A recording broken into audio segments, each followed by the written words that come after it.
Eli here, and today we are going to study our fourth lesson in the quarantine season. All right, so let's get started with the reading connections.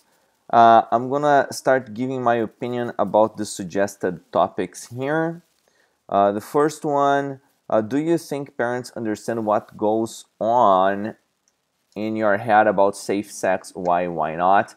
When I was a teenager, I didn't used to think my parents knew what was going on in my mind, and I still think they kind of don't know, because we are from different generations, so we kind of think differently.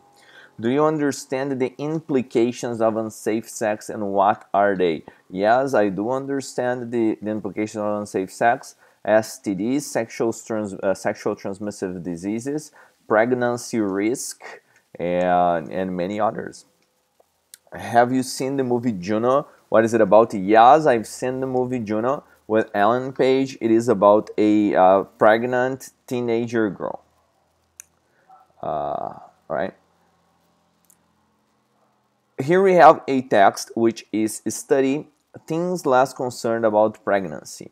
Maybe it's the influence of Juno, Bristol Palin, or Jamie Lynn Spear, but a new study says teens are less worried about a baby bump. The study by Centers for Disease Control and Prevention, released June 2, surveyed 2,800 teenage boys and girls between the ages of 15 and 19 on sex, their used contraceptive, and thoughts of pregnancy. Researchers found that while the number of teens having sex is still significantly lower than in decades past, their attitudes towards getting pregnant or getting their partner pregnant are more lax. Here are some of the findings. One in 5 teenage girls who had sex said they would be pleased if they got pregnant. 1 in 4 teenage boys who had sex said they would be pleased if their partner got pregnant, and 64% of the boys said it is okay for an unmarried woman to have a child, up from 50% in 2002. 71% of the girls agree, up from 65% in 2002. And in the 2002 CDC survey, 1 in 4 teenage boys who had never had sex cited don't want to get female pregnant as the top reason. That figure dropped to 12% in this survey.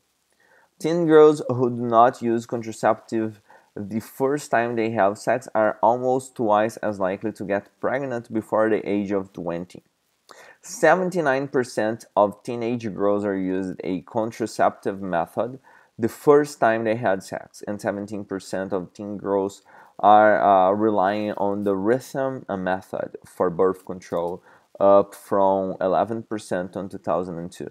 The method, which involves timing sex to avoid the fertility days, doesn't work about 25% of the time, which means 1/4 of the time that you try to go for this contraceptive method, it is gonna fail probably. 42% of never married females have had sex, down from 51 in 1988. 43% of never married males report having sex, down from 55% in 1995. 26% of the females and 29% of the males have had 2 or more partners. 98% of the teens have used birth control at least once.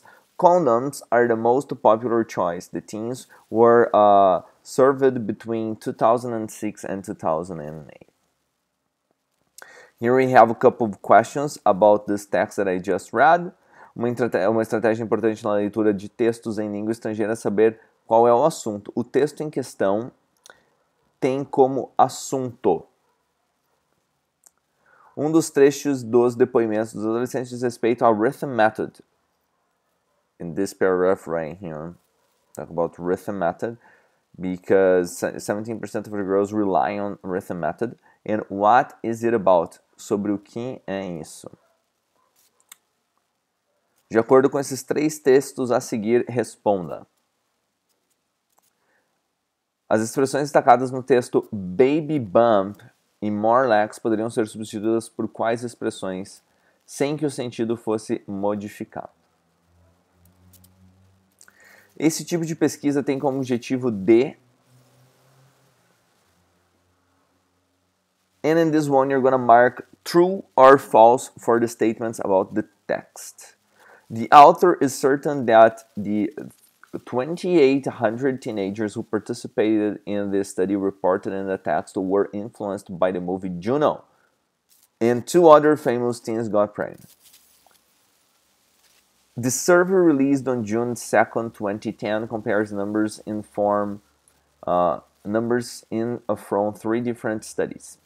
About 20% of the girls and 25% of the boys show they are not worried about pregnancy.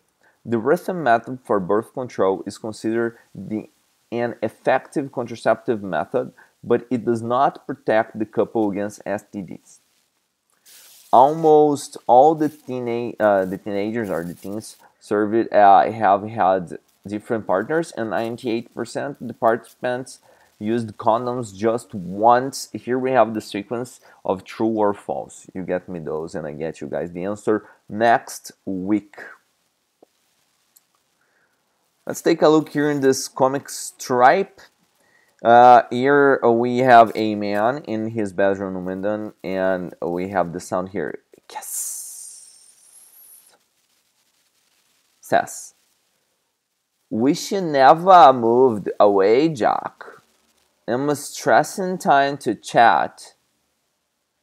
Mr. J says here, yeah, you don't have to ask what's up. It's me and Taj. It went wrong. I think it's over. Really? I thought that you were loved up. We were till yesterday now. Did you want some juice? No, wait a second. Well, here is the representation of yesterday, what happened there between them. Do you want some juice? Whatever. Where's everybody? Didn't I tell you mom's working late? Yeah, the rest at foodie. We're on our own. Right. That's great. They'll be back in about an hour. Shall we watch a movie, a film now? The player's broken down here. Let's go up to my room. I was, well, shocked. Yeah, then Jay says here, don't get it. Kaz replies here, she says, well, I've kissed him loads, but when a lad asks you up to his room, like,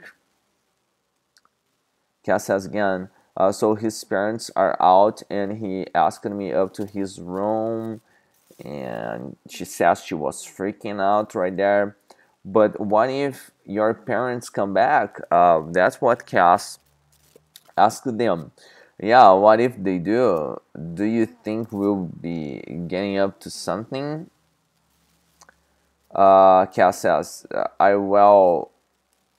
panicked. I had to get out of there. And Cass, what's up? I've got to go. I forgot. I promised Mom I'll switch the oven on, and she invents an excuse and gets out of there. And it's the lamest excuse I've made. He must think I'm tragic. And Jay says here, nah way. If he likes you, he won't. And Cass says again. She replies, we've been going out for 3 months. And we only kissed. I bet he wanted more. Now he'll probably dump me. And if he hasn't already. And Jay says here, you don't know that, Kaz. You gotta give him a chance. Find out where you stand. So, first things first, I want you to notice that they're using an informal language here. They're writing as the way you speak, as if you were slanging, but they don't use the formal grammar structures. Let me use some examples here. Wish you never moved, like wish you never moved. Wish you never moved is the way you pronounce it. Am I stressing without the G? Some people put the apostrophe down here. Time to chat, the chat. This one is really nice. You don't have to ask what's up. You don't have to ask how are you, what's going on, and etc. And they use a lot of informal language right here. But first, what I want to know is what are Cass and Jane mining about? What are they talking about in this conversation? You tell me. Most young people who use instant messaging tools write words or sentences using abbreviations or shortcuts. In Portuguese, VC, PQ, PFV. According to the context, transcribe the sentences and words below to standard English. So you're gonna change this sentence here to the normal English, the one that you learned at FISC, for example. You don't have ask what's up. I don't think it's over. Lived up. Don't get it. We've been going out for 3 months. And you don't know that. How would we transfer this phrase here to the traditional English? And here in this one, you're going to choose one of the topics below for your email assignment.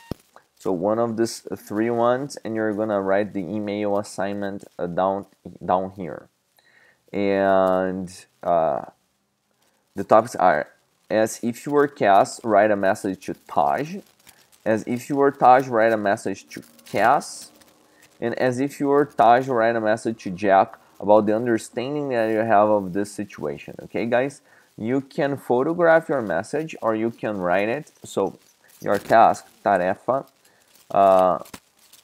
you can either write the email on Word and post the file on Unoesc's portal, or you can take a photo of your book and post it. Okay, guys, thank you so much. Catch you guys next week with lesson number 4, Wising Up. See you guys. Bye-bye.